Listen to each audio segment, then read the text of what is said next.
പണ്ട് ജന്മികുടിയാൻ വ്യവസ്ഥ ഉണ്ടായിരുന്നു, അതൊക്കെ നമ്മൾ ഇല്ലായ്മ ചെയ്തു. പക്ഷേ അതിനുശേഷം വന്ന വീണ്ടും മാനേജർ അല്ലെങ്കിൽ അവരുടെ സൂപ്പർ മാനേജർ അതിന് അണ്ടറിൽ വർക്ക് ചെയ്യുന്ന എല്ലാം അടിമകളാണ്, തൊഴിലാളികളെല്ലാം അടിമകളാണ് എന്നുള്ള രീതിയിലുള്ളത്. അത് പഴയ ജന്മികുടിയാൻ വ്യവസ്ഥിതി ആ പേര് മാറിയിട്ട് zonal head, regional head, sales manager എന്നുള്ള പേരിലേക്ക് മാറി എന്നുള്ളത് മാത്രമേ ഉള്ളൂ. അല്ലാണ്ട് ഇതിൽ വേറെ കാര്യമായിട്ടൊന്നും സംഭവിച്ചിട്ടില്ല.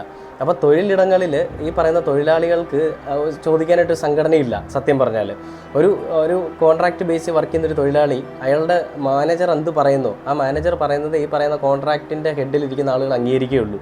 ആ തൊഴിലാളി പ്രോപ്പറായിട്ട് വർക്ക് ചെയ്യുന്നില്ലെന്ന് പറഞ്ഞു കഴിഞ്ഞാൽ തൊഴിലാളി വർക്ക് ചെയ്യുന്നില്ലെന്നാണ് അതിൻ്റെ അർത്ഥം. തൊഴിലാളി പറയുന്നത് കേൾക്കാനോ തൊഴിലാളി എന്താണ് അനുഭവിക്കുന്നത് എന്നുള്ളത് മനസ്സിലാക്കാനോ ഈ പറയുന്ന കൂട്ടരാരും തയ്യാറാവുന്നില്ല എന്നുള്ളത് ഒരു പ്രധാന വസ്തുത തന്നെയാണ്.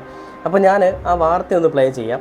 അതായത് ഇവർ പറയുന്നത് ഇവിടെ വേറെ പ്രശ്നങ്ങളൊന്നുമില്ല, നിങ്ങൾ ചെയ്യുന്ന ചീറ്റിംഗ് ആണ്, ഇങ്ങനെയുള്ള സംഭവങ്ങളൊന്നും ഇവിടെ നടക്കുന്നില്ല എന്ന് പറഞ്ഞിട്ട് ഇതിന് മുൻപും പല വിഷയങ്ങൾ ഈ പറയുന്ന ഹിന്ദുസ്ഥാൻ ലിമിറ്റഡിനെതിരെ വന്നതാണ്. അതിനെല്ലാം ഒന്ന്